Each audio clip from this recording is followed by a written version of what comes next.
Hello, आदाब, सत श्री अकाल, नमस्कार टू यू ऑल। और मैं विनती स्वागत करता हूं फिर से आप लोगों का हमारे इस इनिशिएटिव में, जिसमें आज हम बात करने जा रहे हैं next class of higher fungi, that is बेसिडोमाइसिटीज़।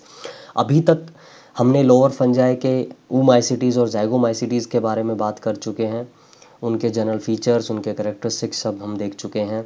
After that higher fungi में वेस्कोमाइसिटीज़ के बारे में, उनके general feature, sexual reproduction, S ascospores क्या होते हैं, एस्कोकार्प क्या होते हैं, वो सब चीज़ें हमने देख ली हैं।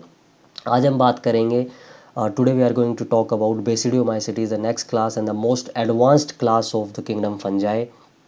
ठीक है ना। मोस्ट एडवांस क्यों है एडवांस, उसके बारे में देखेंगे। क्लब फंजाई के नाम से भी इन्हें जाना जाता है। It includes around 25,000 species and they are considered to be the best decomposer of wood. They digest और decompose both these things like cellulose you all know कि ये एक होमोपोलीसेक्राइड होता है जिसकी मोनोमेरिक यूनिट ग्लूकोज होती है। प्लांट्स जो सेल वॉल होते हैं वो जनरली सेलुलोज से बनते हैं। ठीक है। एंड आफ्टर दैट लिग्निन एक फिनोल का ही पॉलीमर है जो कि सेल वॉल के साथ पाया जाता है। प्लांट्स के ही सेल वॉल में पाया जाता है ये। ठीक है। और ये स्ट्रेंथ और रिजिडिटी प्रोवाइड करता है प्लांट्स को। आफ्टर दैट एक स्पीशी है गैनोडर्मा स्पीशी, जो कि एक्सटेंडिंग प्लांट को भी, एक्सटेंडिंग ट्री को भी जो है डिकम्पोज कर देती है। ठीक है। तो इस तरह से एक एक्सेप्शन है, तो इसलिए आप ध्यान रख सकते हैं, नीट पॉइंट ऑफ व्यू से इंपॉर्टेंट हो सकता है। क्योंकि ये हायर फंजाई है, बिकॉज हायर फंजाई इसी वजह क्योंकि दे आर सेप्टेट। तो जो सेप्टा है, हमने एस्कोमाइसिटीज़ में बात करते हैं वहाँ पर सिंपल पोर्स थे, लेकिन यहाँ पर जो सेप्टा है वो डोलियोपोर्स है, बैरल शेप्ड पोर्स होते हैं। इस वजह से हम इनको इन सेप्टा को डोलियोपोर्स सेप्टा बोलते हैं। ठीक है। ये हम पहले देख भी चुके हैं। नाउ यहाँ पर जो माइसीलिया होंगे, यहाँ पर जो माइसीलिया यानी कि बॉडी जो होगी वो दो तरह की होगी, प्राइमरी माइसीलियम और सेकेंडरी माइसीलियम। ठीक है। तो प्राइमरी माइसीलियम में क्या होता है, मोनोकैरियोटिक। मैंने पहली क्लास में बताया था कि यहाँ पर हम यूनिन्यूक्लिएट कंडीशन को मोनोकैरियोटिक बोलेंगे। ठीक है ना। मोनो मतलब single and karyotic means कैरियोन that is nucleus. ठीक है। मोनोकैरियोटिक सेल्स यहाँ पर होंगी। प्राइमरी माइसीलियम की अगर हम बात करें तो जो प्राइमरी माइसीलियम जो है एसेक्सुअली ये रिप्रोड्यूस कर सकती है बाय ओइडिया, ये पहले बता चुका हूँ। कोनिडिया लाइक स्पोर्स, इन सब स्पोर्स से ये एसेक्सुअली रिप्रोड्यूस कर सकती है। बट सेकेंडरी जो माइसीलियम है दैट इज डाइकैरियोटिक, यानी कि बाइन्यूक्लिएट कंडीशन होगी यहाँ पर। It does not multiply by asexual spores, asexual spores से ये नहीं मल्टीप्लाई करेगी। बल्कि लेकिन एक चीज़ यहाँ पर देखने को मिलती है, जो मैंने आपको बताया था स्क्लीरोटिया और राइजोमोर्फ के बारे में मैंने आपको बताया था पहली क्लास में, जब दूसरी क्लास में आई थिंक, जब हम इनके बारे में बात करें। ये रोप लाइक स्ट्रक्चर था और एक मास बन जाता है पूरे हाइफे का। तो ये कब बनता है, जब अनफेवरेबल कंडीशंस आती है। तो सेकेंडरी माइसीलियम जो है पेरिनेट कर जाता है। पेरिनेट का मतलब समझते हैं ना, पहले ही बताया था कि आ, ये जो सेकेंडरी माइसीलियम है ये एक लंबे जो है एक नंबर ऑफ ईयर्स तक जो है, यानी कि लंबे समय तक जीवित रह सकते हैं अंडर अनफेवरेबल कंडीशंस। ठीक है ना। By by entering into a dormant और क्यूसेंट फेज। ठीक है ना। तो ये जो है सॉइल में पेरिनेट कर जाते हैं, यानी कि सबटेरेनियन हो जाते हैं। दोनों स्ट्रक्चर सबटेरेनियन थे ताकि अनफेवरेबल कंडीशंस को ये ओवरकम कर पाए। सेकेंडरी माइसीलियम इसी वजह से लॉन्ग लिव्ड होती हैं। ठीक है। और जैसे मैं आपको बता दूंगा सेप्टेट हाइफे इन पे होती है, ब्रांच्ड सेप्टेट हाइफे। यहाँ पर आप देख सकते हैं, यहाँ देखिए ये जो है प्राइमरी माइसीलियम है।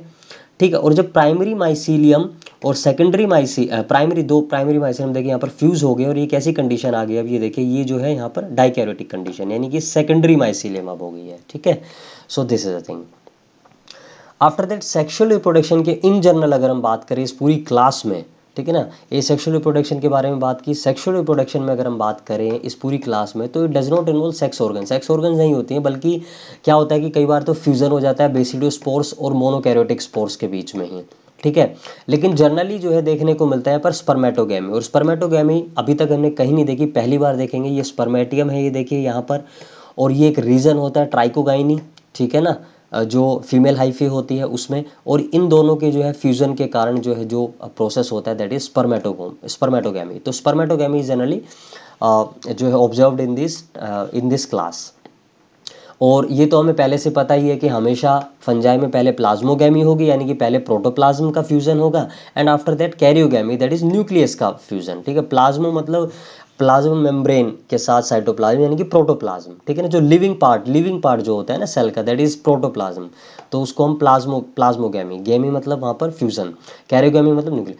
ठीक है। और यहाँ पर ये क्या बनाएगा, कैरियोगैमी म्योसिस होकर एक क्लब शेप्ड स्ट्रक्चर जो है में होती है ये, और इस क्लब शेप्ड स्ट्रक्चर को हम क्या बोलते हैं, बेसिडिया या बेसिडियम, ठीक है। प्लूरल और सिंगुलर का वो डिफरेंस होता है। और जो बेसिडियम होता है वो सेप्टेट भी हो सकता है और वो एसेप्टेट भी हो सकता है, ठीक है। और बेसिडियम जनरली 4 मियोस्पोर्स या 4 बेसिडियोस्पोर्स ही ये जनरेट करता है या प्रोड्यूस करता है एक्सोजिनसली, नॉट एंडोजिनसली, एक्सोजिनसली। तो ये भी चीज़ आपको थोड़ी ध्यान रख के चलनी है, कहाँ एंडोजिनस है और कहाँ एक्सोजिनस है। और फ्रक्टिफिकेशंस अगेन, तो फ्रक्टिफिकेशंस हो भी सकती हैं, नहीं भी हो सकती हैं, लेकिन फ्रक्टिफिकेशंस अगर होंगी तो वो स्मॉल भी हो सकती हैं और वो लार्ज कॉन्स्पिक्यूअस भी हो सकती हैं, ठीक है। तो इनको यहाँ पर हम बेसिडियोकार्प्स बोलते हैं। एस्कोमाइसिटीज में एस्कोकार्प बोल रहे थे, वहाँ पर एस्कोस्पोर्स थे जो मियोस्पोर्स थे, ठीक है। ओके, यहाँ पर ये जो फंजाई है ना, ये सबसे ज़्यादा विजिबल फंजाई है, सबसे ज़्यादा कॉमनली देखी जाने वाली फंजाई है। और क्या रीज़न है इसका, फ्रक्टिफिकेशन।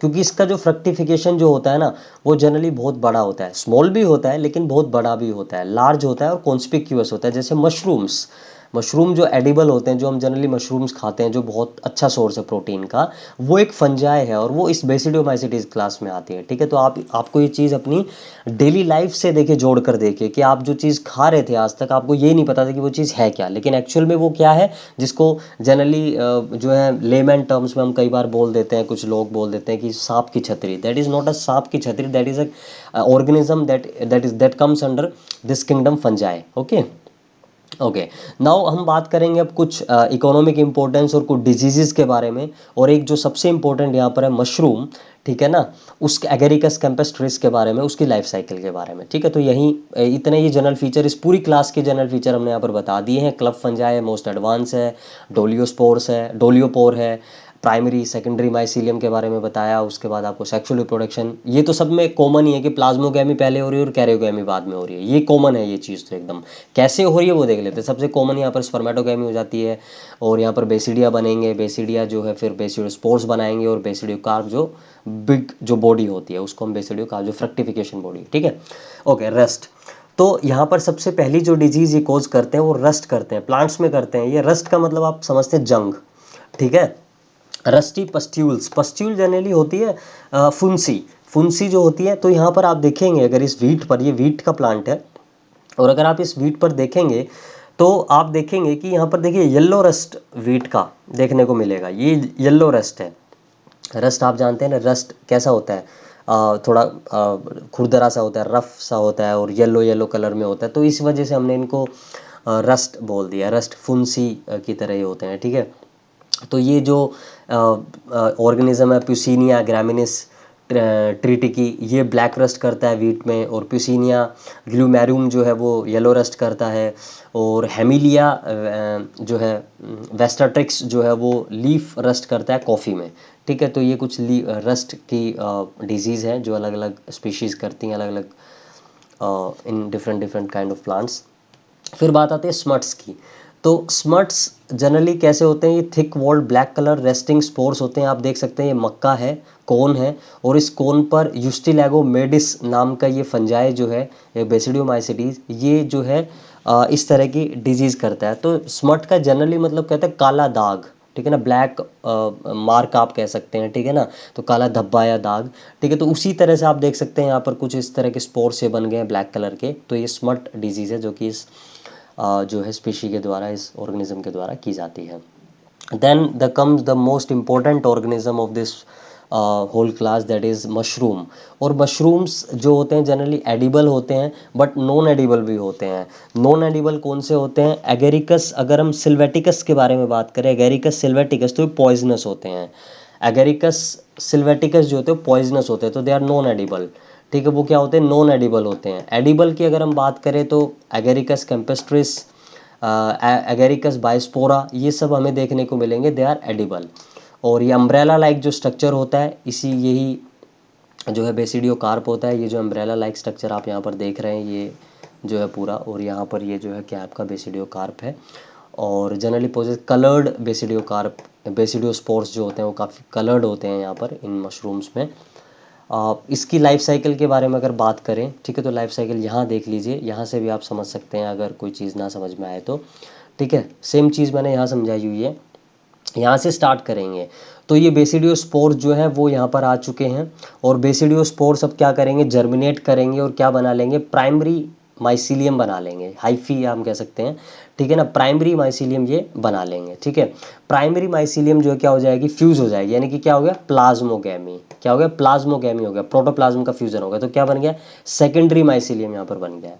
अब सेकेंडरी माइसीलियम से क्या होगा, एक बल्ब लाइक स्ट्रक्चर जो है वो ओरिजिनेट होता है, वो प्रोड्यूस होता है, और ये बल्ब लाइक स्ट्रक्चर जो है इट इंक्रीजेज इट्स साइज, इसका साइज बढ़ता है, और फिर यहाँ पर ये कंस्ट्रिक्शंस डेवलप होने लग जाती हैं, ठीक है ना। ये कंस्ट्रिक्शन डेवलप होने लग जाती है, जैसे ये आई आप देख रहे होंगे कि एक फेस है और फेस में आई है, इस तरह के कंस्ट्रिक्शन ये डेवलप होने लग गई हैं, और ये कंस्ट्रिक्शन फिर जो है क्या करती हैं, बढ़ती हैं और बढ़कर जो है इस तरह का एक स्ट्रक्चर बना लेती है एक्चुअल में, जिसे आप देखते हैं फ्रूटिंग बॉडीज, इसे हम बोलते हैं फ्रूटिंग बॉडी, ठीक है। तो मशरूम की जो फ्रूटिंग बॉडी है वो इस तरह की दिखती है। अब इस फ्रूटिंग बॉडी में और थोड़ी डेवलपमेंट होती है, और ये इस तरह का जो ये ट्यूबुलर स्ट्रक्चर है, ठीक है ना, इसको तो हम बोलते हैं स्टाइप, और स्टाइप के ऊपर ये एक स्ट्रक्चर होता है एनुलस, जिसके ऊपर ये जो अम्ब्रेला लाइक स्ट्रक्चर है जिसके ऊपर ये अटैच्ड होता है, ठीक है। अब अगर हम इसको और बारीकी से देखें तो यहाँ पर होंगे इस तरह के जो है ये अलग अलग जो है स्ट्रिंग्स, जिन स्ट्रिंग या स्ट्राइप्स को हम बोलते हैं गिल्स। अब अगर हम, तो ये डेवलपमेंट चल रही है, पूरी लाइफ साइकिल चल रही है, ठीक है। फ्रूटिंग बॉडी हुई, फिर इस टाइप एनुलस डेवलप हुआ, फिर उसके बाद गिल्स डेवलप हुए। अब अगर हम इस गिल्स को अनलार्ज कर लें, बड़ा कर लें, तो गिल्स में क्या है, देखिए एक जो चीज़ आपने यहाँ नोट की होगी कि जितने भी यहाँ पर ये सेल्स दिखाई पड़ रहे हैं, ये सब बाइन्यूक्लिएट या डाइकैरियोटिक हैं। क्यों? क्योंकि यहाँ पर ये सब सेकेंडरी जो माइसीलियम था, और सेकेंडरी माइसीलियम कैसा था, डाइकैरियोटिक, इस वजह से ये सारे सेल्स भी कैसे हैं, डाइकैरियोटिक हैं। ओके, अब ये है क्या, यहाँ ये जो बीच में एक लेयर है, एक दो तीन लेयर हम कह सकते हैं, तीन लेयर सेल्स की, ट्रीमा, इसको हम बोलते हैं ट्रीमा, और ये कैसे स्टराइल है, ये कैसे स्टराइल पार्ट है ये, ठीक है ना, ये इन्वॉल्व नहीं होगा, ठीक है, रिप्रोडक्शन में इन्वॉल्व नहीं होगा।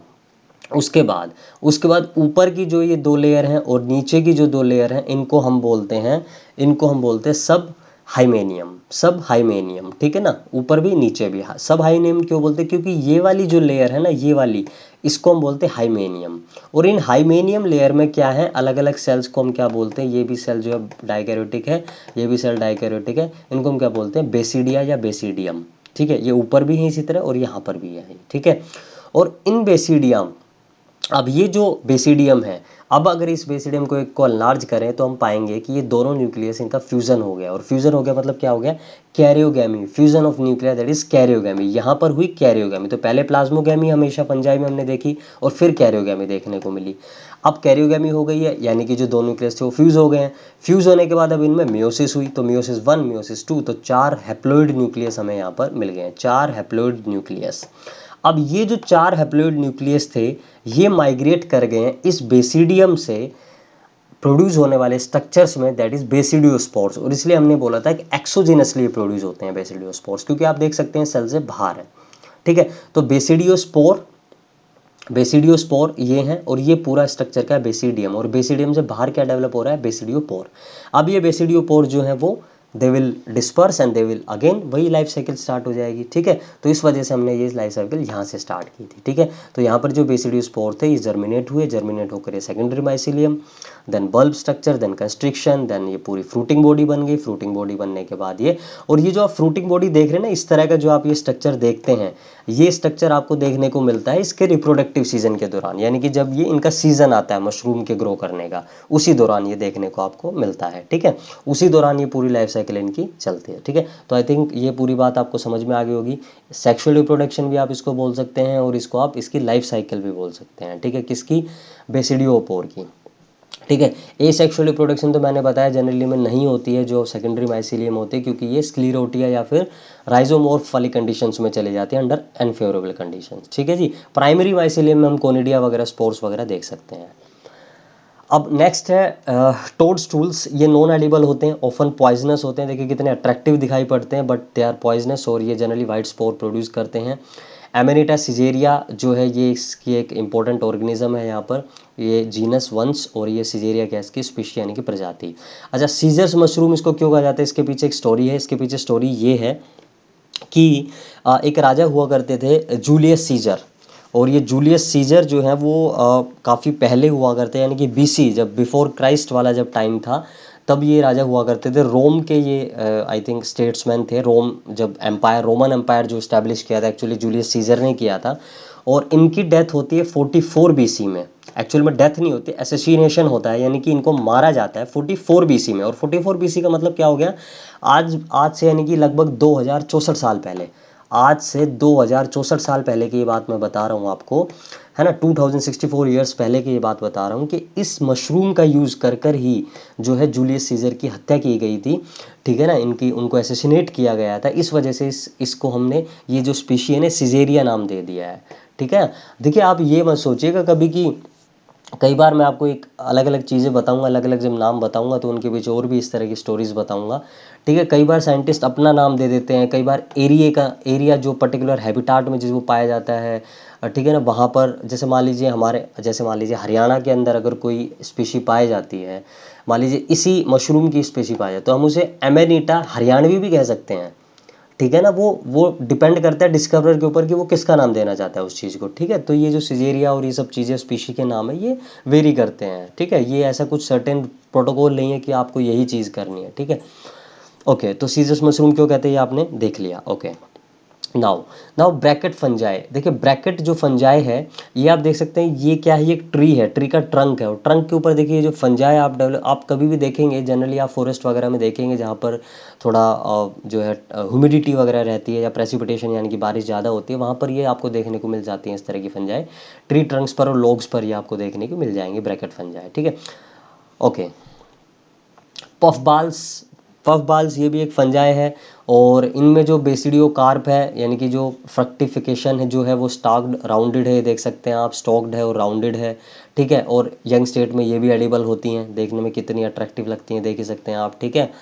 और पफ बाल्स के बाद ये, इसके बारे में हम पहले ही बता, आर्मिलेरिया, या इसको आप रिएला भी बोल सकते हैं, आर्मिलेरिया भी बोल सकते हैं, हनी मशरूम है, एडिबल मशरूम है, और ये भी जो है सीरियस रूट पैरासाइट होता है, दोनों हार्डवुड्स के लिए भी और कोनिफर्स के लिए भी, और ये सबसे बड़ी वन ऑफ द मोस्ट जो है लार्जेस्ट बिगेस्ट ऑर्गेनिज्म भी है प्लानट अर्थ पर, और बिगेस्ट फंजाई तो है ही।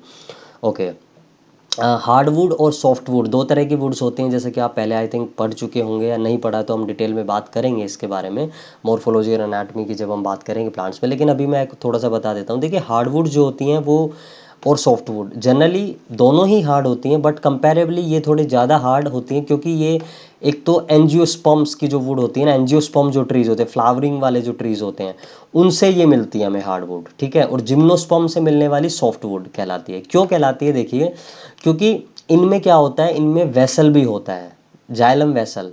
आप जानते हैं कि जाइलम ट्रैकीड्स तो दोनों में है, जाइलम ट्रैकीड तो दोनों में होता है, एंजियोस्पर्म में भी जिम्नोस्पर्म में भी, लेकिन जाइलम वेसल सिर्फ एंजियोस्पर्म में होता है, और इसी वजह से वेसल्स जो होते हैं वो हाईली डेवलप्ड होते हैं, और इसी वजह से angiosperms are considered to be more developed as compare to gymnosperms, ठीक है।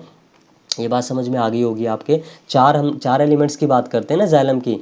जाइलम सबसे पहले हम बात करते हैं जाइलम ट्रैकीड्स की, जाइलम वेसल्स की, जाइलम पैरेन्काइमा की, और जाइलम जो है फाइबर्स की। तो तीनों हैं, सिर्फ जाइलम वेसल नहीं है जिम्नोस्पर्म में, और वेसल ना होने के कारण ये जो इनकी वुड होती है एंजियोस्पर्म की थोड़ी सी हार्ड हो जाती है, क्योंकि ये डेवलप होती है थोड़ी, ये पानी के कंडक्शन की वजह से, वाटर के कंडक्शन के कारण ऐसा हो जाता है, ठीक है।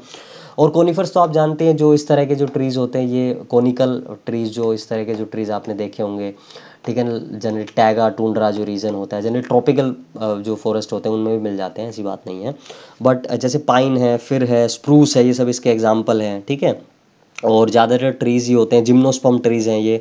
और इकोनॉमिक वैल्यू कोनिफर्स की काफ़ी होती है, क्योंकि टिम्बर प्रोडक्शन में और पेपर प्रोडक्शन में दोनों में ही काफ़ी हम इनकी वुड का काफ़ी मदद लेते हैं, और ये भी एक सॉफ्ट वुड है, क्योंकि हमने बताया, मैंने जैसे बताया कोनिफर्स आर जिम्नोस्पर्म्स। ओके, तो ये बात क्लियर हो गई होगी। तो इसमें इतना ही था, ठीक है। और मेरे हिसाब से आपको सारी बातें समझ में आ गई होंगी, जो जो भी एग्जांपल्स थे, जो जो भी चीज़ें इंपॉर्टेंट थी नीट पॉइंट ऑफ व्यू से, एग्ज़ाम पॉइंट ऑफ व्यू से, वो मैंने इसमें इंक्लूड कर ली है। अगर आप इसके अलावा कोई अपनी बुक रेफर करना चाहते हैं, यू कैन रेफ़र, ठीक है। You are free from my side. NCERT ज़रूर रेफ़र कीजिएगा, उसके अलावा कुछ रेफ़र ना करें वो कोई दिक्कत नहीं है, क्योंकि मेरी स्लाइड्स बिल्कुल एकदम कॉम्प्रिहेंसिव स्लाइड्स हैं। चाहे आप उसको नीट पॉइंट ऑफ व्यू से देख लीजिए, आपके एग्जाम पॉइंट ऑफ व्यू से देख लीजिए, नो प्रॉब्लम एट ऑल, ठीक है। कोई भी एग्जाम आप इजीली क्लियर कर सकते हैं अगर आप सिर्फ मेरी स्लाइड्स पर भी डिपेंड करते हैं तो। ओके, सो आज के लिए इतना ही। कल बात करेंगे ड्यूटेरोमाइसीटीज़ के बारे में, और फिर हमारा किंगडम फंजाई खत्म हो जाएगा। एक दो छोटे से टॉपिक और है माइकोराइजा और लाइकन्स का, इसके अलावा हमारे पास ये इसके किंगडम फंजाई में सब हो जाएगा। नेक्स्ट हम स्टार्ट करेंगे kingdom Protista. So till then take care, bye and thank you.